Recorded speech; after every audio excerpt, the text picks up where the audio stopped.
It's a bountiful day in this hollow earth. A beautiful day for a hybrid. Do they shift shape? Boy, I feel great. Won't you be my cousin?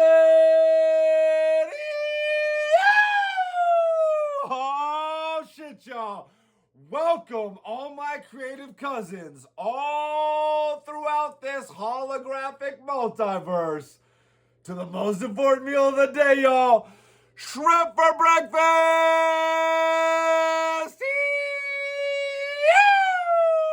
Ew! Let's get a sip of that strong black cup of coffee, y'all.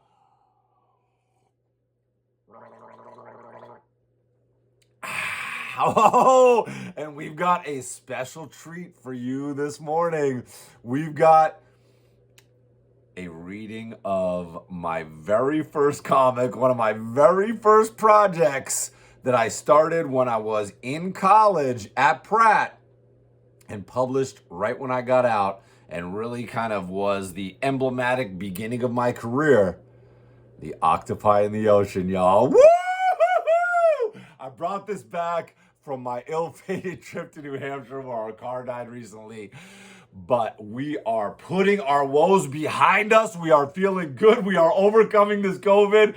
We are going to stop letting September kick our ass, and we are fighting back. And we are flipping the energy, y'all, and we are taking it all the way back to the beginning.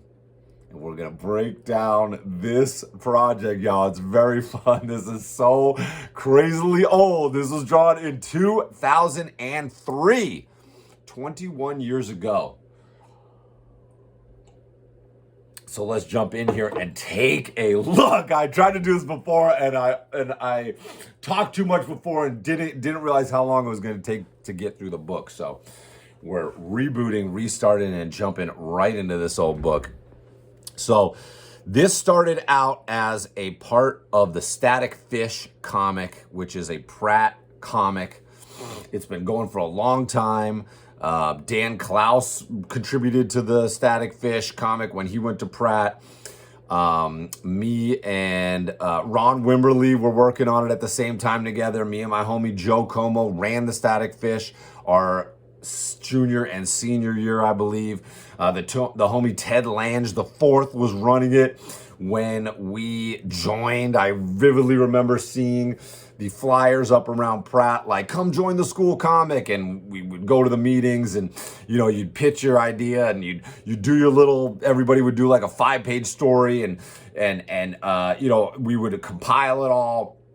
It was literally everything, like the school, just, you submitted a budget to the school, and then they would pay it, and we had the account in there, and, you know, we just had to do the whole thing ourselves.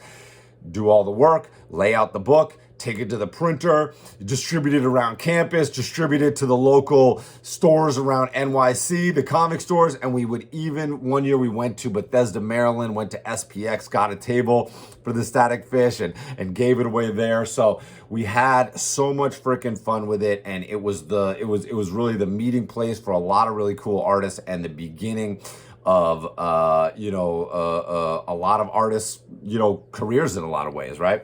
Ron Wimberly started the Gratuitous Ninja comic in the Static. I think he started it in the Static Fish. It was in the Static Fish, and you know, he recently released a Kickstarter of that, still doing the Grat Nin shit. So cool to think all the way back to those times. And let's dive in here. This emblem right here is kind of the logo of the Static Fish. When we took it over, I did a version of the logo, and it kind of looked like that. So it's intimately tied to the Static Fish for sure.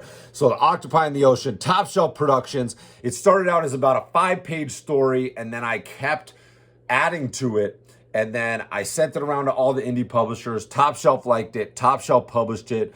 I think maybe I got like 1,000 or 2 advance. And then, you know, I would go to the I would get a table and I would go to the shows and make a couple grand selling the book. I would get the book wholesale from Top Shelf with the money that it was making. I would take that in books instead of money, and then I would sell the books at the profit, so it would continue to make more profit.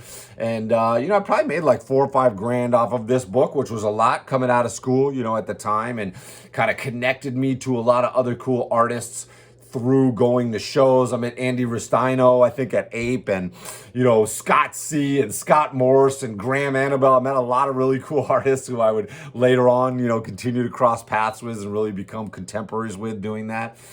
And it was cool because it was just something I could do myself, and then I turned it into work. And then this comic went all over and would be, it was in stores all over the world, and got a lot of eyes on my work and led to more opportunities for me, even though it was just a little project that I did on my own.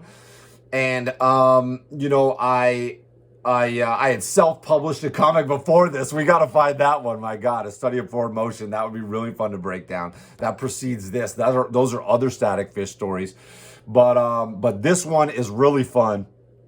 And let's jump into it. The Octopi and the Ocean, Top Shelf Productions, Ghostshrimp Press. We got the old Ghostshrimp logo here. We got all this super crispy brushed inked lettering. Look at that.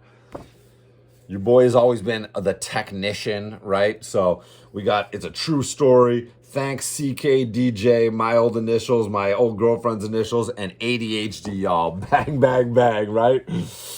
Getting it in there. Credit where credit is due.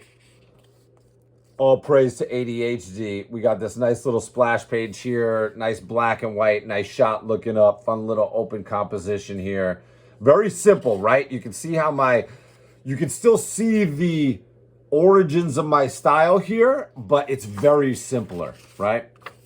And it starts out with a little reading and folktale action. There are depths of the ocean where the pressure will crush the human body. This is a clear message that the ocean, which soaks 3/4 of the Earth's surface, is no place for humans. Professor Phillips, consumer of the 1984 Nobel cheese fries. Just cheesy jokes now. Come on, let's go. And then it starts out with this little folktale. And this was added afterwards, where the comic is the beginning of my little short story that started this. But this, I couched it in this little kind of prologue and epilogue. At one time, control of the ocean, which is in direct relation to control of the planet, was balanced between the brain of the octopi and the brawn of the sharks. Ooh, it's hard to read this like this. With this eye patch, one day, 2 monogamously dedicated archaeological octopi recovered an ancient artifact from the timeless ocean floor. The artifact was the power of true marriages. When activated by an inseparable pair, the two would be endowed with a certain unstoppable positive energy. As the 2 octopi engaged in a sacred marriage ceremony, their union manifested a powerful burst of energy through the artifact that forced the sharks to flee or face destruction. Very iconic, very old school, looks like some ancient artwork here. As their civilization grew without competition, thoughts of struggle were replaced by appreciation of simple tasks. Mindfulness while washing dishes and clothing became a daily exercise. The sharks were forgotten. One very clean day, the octopi civilization fell victim to a fierce, unanticipated attack from the sharks. The 2 octopi were re-separated and the artifact was captured. The octopi scattered. They had no defenses and quickly lost the battle. The sharks recognized the power of the artifact, but lack of intelligence, the sharks recognized the power of the artifact, but lacked the intelligence to use it. So they now guard it to the death. However, it is told that the octopi have regrouped and reformulated a plan to regain the artifact. It is said that a human will help them. Bum, bum, bum. We see these hands here of this boy. Ghostshrimp Press presents. And you can see his dad's telling him it's time for the bus. Now it kind of breaks into just visual storytelling here. Boy zipping up his coat, gets his lunch, walks out the door. Top shelf production. A top shelf production. Little house here. And then this was the name of the short story. I don't quite know why I left this in the book, but it ended up in there. And you see the dad is just chilling in his underwear and a tie. My dad used to have a joke where he would pretend he was going to work, but he was just wearing his underwear and he would go out the door. Definitely a shout out to my dad there. And then the boy, as the bus pulls up, this bus driver is looking pretty suspicious. And my dad used to love the Groucho Marx, Marx Brothers movies. It's an octopus wearing clothes and a Groucho Marx mask. Opens the door. Boy's looking at him like, what the hell? And I actually really love this page. This is a really cool looking page. I remember drawing this page, loving the layout. You can really see the origins of my style here. The boy's like, that's an octopus. The dad just boots him onto the bus. The boys, you can see his scared reflection in the eye of the octopus. And the octopus reaches around, throws him in the seat, shuts the door, bangs on the gas. And the bus is taking off. The boy's just gripping his seat, looking very nervous, looking around, looking at the octopi. I really like, these are actually pretty good shots. Hurtling towards the dock, right? You see, this is even just right behind me, the dock in the raw tray, right? There's really reoccurring themes. I've always been obsessed with the ocean and docks and stuff like that. And just the visual pattern of it is interesting. It's interesting how these themes run through your work. You can recognize it. I haven't looked at this book literally forever. I found these in the attic. And he's looking at what the driver's doing. He's shifting from boat mode to from bus mode to boat mode, and the boy's looking, and the bus opens up, a boat shoots out, the boy's holding his breath in anticipation. The boat hits the ocean, and then bam, we get this nice underwater shot. The boat's we see the bottom of the boat. We see just sharks ripping apart these octopi, eating baby octopi as it travels through. The boy's looking over. The octopi is just ripping through on this speedboat. And then what's this? Oh, and then you see the propeller stop. Boom, boom, boom. And then he's looking at the boy. And he grabs the kid again, sticks this diving helmet on him, throws him puts him in the suit, throws him in the ocean, throws him down. There's this crazy octopi temple that's like made out of the letter I in silhouette, which is just so weird and funky looking. So cool, so fun, so flat. You can really see how my style is just so much more graphic and flat. But you can see how I've taken this style and done so much more with it. You can still see the lineage, the line through it, and the origins of it, starting in this indie comic, black and white, really flat style, designy style. But then, and I keep that same like energy to it, but then play with space in a different way with all these ones, and push the perspective, by using the scale of everything. But you can really see the origins still. And so we see the artifact here, the octopi artifact, and he's passing the sign that says no octopi. The sharks don't seem to notice him. The octopus is controlling him from the top here. He grabs it and he hits the rewind button, and he's pulling the boy back up. Right past all the sharks. This is their brilliant secret plan. He pulls the boy up, grabs the artifact, picks the boy up. This is my favorite part. He presses a button on the suit, which has a little envelope on it. Boop. and the boy just folds up into like a manila envelope, like one of those big manila envelopes, and then there's just like a mail wrapped, and he just puts it in the mail. He just mails the boy away. And when I sent the pages out to the publishers, I silk screened the boy folded up perfectly on one of those manila envelopes. I should try to find it. It's so cool. That was actually kind of the best part of the book. And you opened it up and the book was inside. So that was so freaking cool. I thought that was pretty clever. And then there's this intermission. This is insane. Intermission centerfold of me. I used to wear this giant bee necklace that was a version of this. This is a different one, but it was like this. My friend Tyler Price, old growth sojourner who I, did my first illustrations for, he made me like this hemp necklace with this giant bee on it, and I would always wear it at Pratt, and people would call me Bug Man. So I'm wearing that. I got Java Hut was like a client that I worked for, that I did illustrations for. Look, dpie.com. Shout out to my man Ron Wimberly. Got his website on there. Hey kids, allow me to interrupt this batch-tastic story for a brief endorsement. Hear that noise coming from your parents' bedroom? That means they're busy. So go grab their checkbook, because this is your chance to sneak downstairs and visit the online home of the world's most famous creative powerhouse, www.ghostshrimp.net, my old website. Now it's ghostshrimpglobal.com.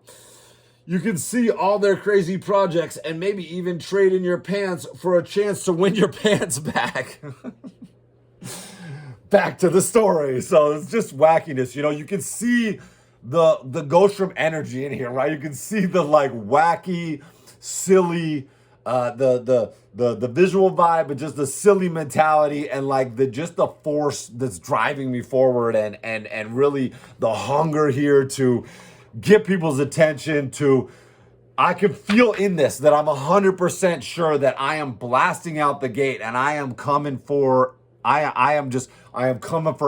I am coming for the greatest level of my destiny in this book. I can feel the energy. It's actually I thought I was going to look at this book and almost be more embarrassed. I'm looking at this book and I'm actually thinking, God damn, this is really energizing me right now. This is kind of funny. This is exactly what I need to change the energy of this insane September barrage and really just flip it, y'all. So I'm loving this. I hope y'all enjoying this too.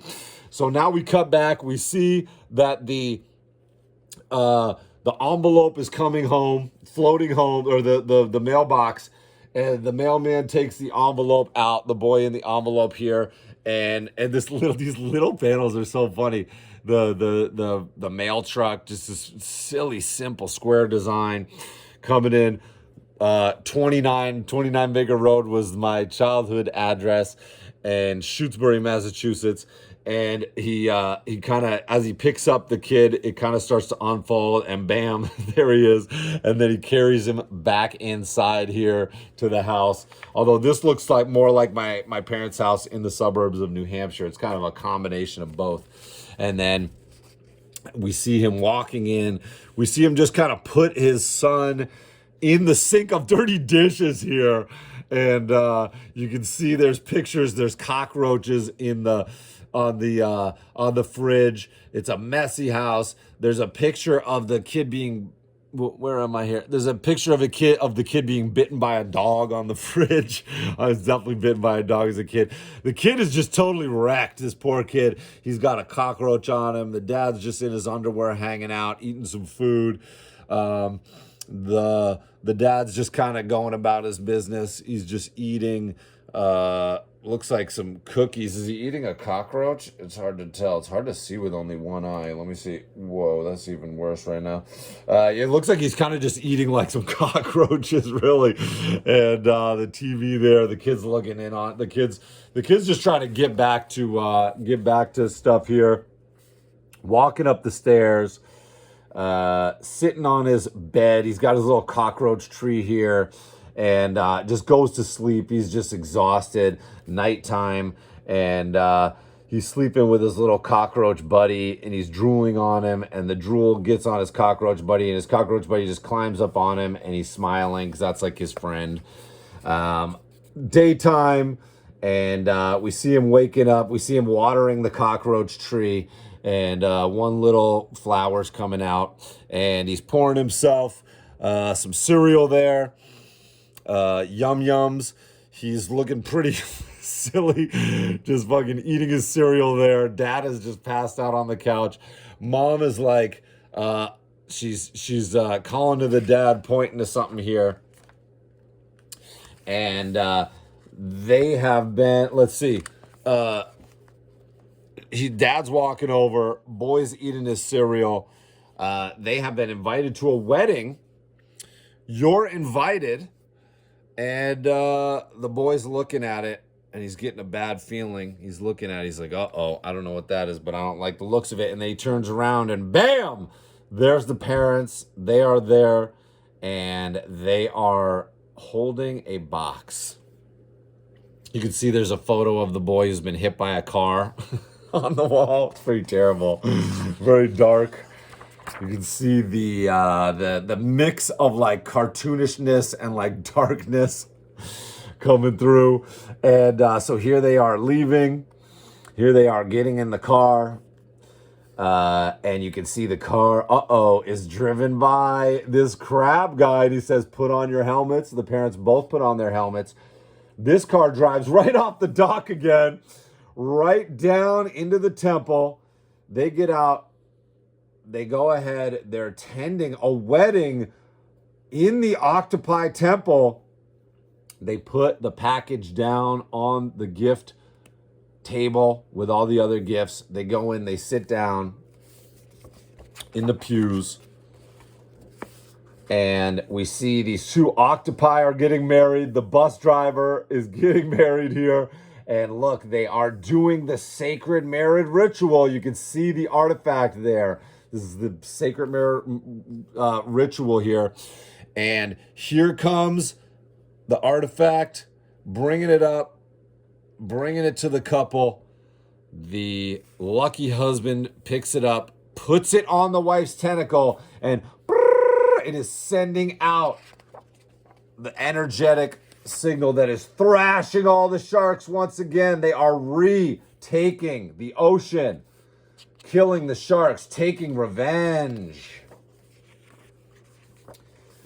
Blood. This is fun, just like ink effects, is blasting out here. And they're dragging these shark corpses back, bloody shark corpses back, and cutting them up and cooking them up for the wedding. Jeez, this is brutal. And here comes the cake. Bringing it out. They're serving up the shark heads. Everybody's dancing, having a good time. Mom and dad dancing. They're having like a little jazz jamboree. I remember we used to go to all these jazz clubs and draw in New York. We would do live drawing at jazz clubs. That influence is definitely in there. I can see that in there. We see this party happening. They're mixing up drinks, and the energy's just flowing. People are getting wrecked. There's a little fight here at the bar, looks like, between octopi. And then after hours, they're cleaning up, packing up. Musicians are packing up. Mom and dad going home after a great night. Going home, getting in their car. Looks like they're waving goodbye to the happy bride and groom. Some fun, just like angles here and fun. I love the combo of just big splash pages and these fun paneled pages. And I'll have to dig up the originals of these at my parents' house, because this is all inked. So all the white is just the white of the page, and all the black is just all black ink with a brush. They're very iconic pages. And the couple's going back, and they can see some bubbles coming out of this gift box, and they look at it. And they open it up, and they take it out, and look who it is. Best wishes. The parents have given away the boy. He's got his little cockroach buddy in there. And they carry him, and they just take him right in. They take him right into the kitchen, where there is a giant stack of dishes, and it just says wash, and I guess that's no bacteria or something, that little symbol on there. So the boy is just washing dishes, cleaning up after this crazy slaughter feast, cleaning up these slaughtered shark steak dinners. And now we are in the prologue here, the epilogue here. And it says, if parental consent is obtained, the human will be promoted to commander-in-chief of dishes and clothing, thus relieving the octopi guard of those responsibilities. The balance of cleanliness and defense is the key to longevity for the octopi. If balance can be maintained, it is only a matter of time before control of the planet belongs to the octopi. And then it ends with, the octopi dad reading his octopi children this book. So that's kind of fun. It starts with the book, ends with the book. Another book is very book. And then, I forgot about this. I got Jim Mahfood to do, he was like one of my favorite artists at the time. And I still absolutely love Jim Mahfood. Shout out Jim Mahfood. And I remember I went to like one of the Apple conventions. I forget if it was like Mocha or what, but I walked up to him. I was very nervous. And I had a binder. I had that infamous binder of my, illustrations from school. And I showed him them and told him what a fan I was of him. And I showed him, I can't remember if I had the octopi then or if I sent it to him later, but he agreed to do a pinup for me so generously. And I did a pinup for his Girl Scouts comic, which I was a huge fan of. That is awesome. It's a classic of this era Ghostshrimp piece, like me riding in on a shrimp with the Girl Scouts, I think, or maybe the Girl Scouts riding on a shrimp. I can't remember, but just an absolutely awesome banger of a drawing of this from Jim Mahfood. And I got my little sister to do a drawing for the comic as well. And put her drawing in there, which I absolutely love. Look at this awesome drawing of the comic. So it's so cool. And then on the back, it has some funny quotes. Bring your towel, you're gonna get wet. Grant Zazula, the Durham tenant, one of my homies, Tin Can Zazula. Shake off the sand before you get in the car. Earl Boober, the Daily Pit Stain. Earl Boober was like a character that my dad played that is very much like this character when he would like walk around in his underwear. And one year there was like a Christmas video that we all made like a Christmas home video at my grandparents' house, and he played this character of Earl Boober. It's kind of a more like, rough around the edges, white trash dude. And it says, acclaimed scholar and marine bioethicist Dan R. James tells the long-awaited true story of the octopi. With each turn of the page, the reader dives to new depths of previously well-known facts of this intriguingly historic tale. $6.95. So there you go. This is really emblematically the beginning of my career. I started doing high school. I started doing illustrations in high school for my friends. And I was definitely I remember I was working for the Java Hut. One of my older brother's friends had a coffee shop that I was doing some stuff for, and I was doing some kind of small things. And but this came out just before I started to work for the New York Times, or maybe right around that same time. So this is truly, really the beginning of my career. And when I got to Cartoon Network, when I arrived at Flapjack, on the floor with Flapjack in the studio there, they had pages of this pinned up on like the inspiration board. And so, this is definitely one of the reasons I got the opportunity to go to Cartoon Network. And obviously that set up my destiny to become the creator of the World for Adventure Time and create the Land of Ooh and get to do all that. And, that really brought me to this whole other level. So, this really just started as a, fun project of a 5-page comic. And it has resonated, it's had a big impact on my entire career. And even though most people don't even know about this book, and I don't even know if you can still get this book, it's really cool that it exists and it is here, and we broke it down, and it's so fun. And don't underestimate just like a little, if I know that everything is really weird right now with the animation industry, and just the economy in general, and it might be daunting if you are just like looking out and starting your career. But don't forget, this was right after 9/11, and this was heading towards the 2008, crash and all that stuff, economic crash. So, there's never the perfect time. There's never the perfect situation. The perfect thing is when you take the time to envision who you want to be, what you want to do, and you come from the place of fun and inspiration and creativity and imagination, and you draw it for the kid inside you. I mean, this is definitely just a very like story of me as a kid, and the feelings that you have as a kid. And, never underestimate what just a little 5-page comic might turn into, right? It might turn into a stepping stone that is absolutely crucial to the trajectory of your career. So there you go. A little shrimp for breakfast, octopi in the ocean. We are back. We are shifting the energy from September. We are looking forward to October. We are digging deep into our projects. We are getting laser focused, Terminator focused. We are getting Arnold Schwarzenegger energy in here to absolutely crush this next month, y'all. So come along with me. If you are excited to level up your creativity, your technical ability, sign up for the Ghostshrimp Classic Workshop. Hopefully, if we can fill the workshop, like I said, we've got 4 out of only 12 spots. We've got only 4 out of 12 spots filled right now, which is very unusual. Usually we are sold out well before we start.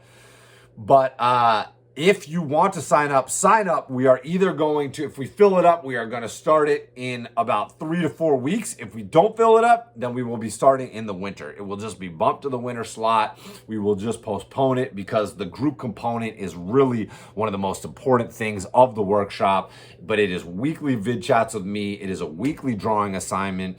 It is really getting you thinking about the art you want to make. It is completely, we give you prompts. It starts with the personal mythology, right? This is all personal mythology for me.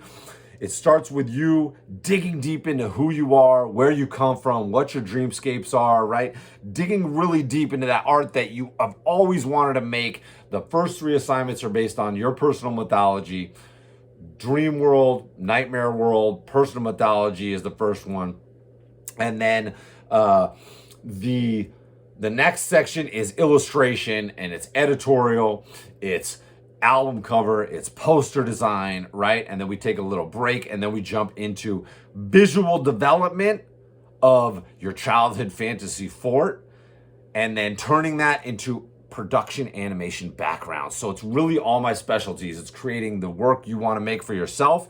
It's learning how to take that energy and apply it to commercial illustration, where you're getting clients, you're getting paid to do this work, but you're still working for yourself. You're still doing what you want to do.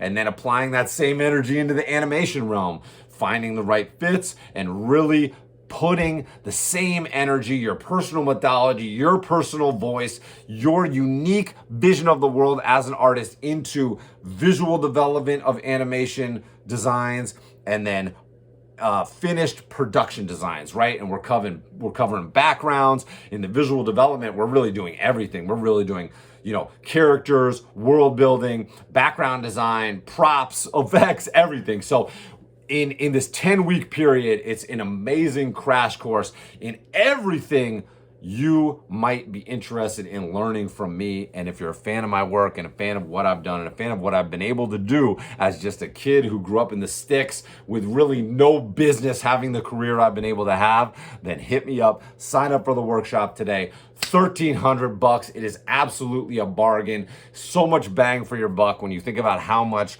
formal education costs. And I challenge you to find a better teacher than I am. I mean, it's because I'm not even a teacher. I hate even saying the word teacher, but an example of someone who is in the prime of their career and is also taking one-on-one time out to sit here and is equally as invested in getting your career going as I am in getting my career going, right? I really, truly, one of my biggest inspirations is giving back. I cannot believe that I have been able to do what I have done. I've exceeded every expectation I've ever had about myself and my career for real in the last 21 years. And a huge part of being so thankful for that is just showing up and giving back to other people and helping other people along their path, being a step on your path, being a rung on your ladder. And that is the absolute name of the game. And of course, pick up your copy of the Lost Forest coloring book everywhere fine books are sold. Links in bio. I am working on the second book now. So please, please, please look at how far we've come from Top Shelf Productions, one of the smallest publishers in the world, to Penguin Random House, one of the biggest book publishers in the world. And it's the same energy, y'all. Look at this. I mean, your boy has never sold out. Your boy has always stayed true to who he was, and I can help you do that same thing with your career. So whether you're just starting out or whether you are, in the middle of your career, or whether you're even further along in your career than I am, I can help you get that energy of making the art that you really want to make. So hit me up. There's a little shrimp for breakfast, y'all. Let's freaking go! Eee!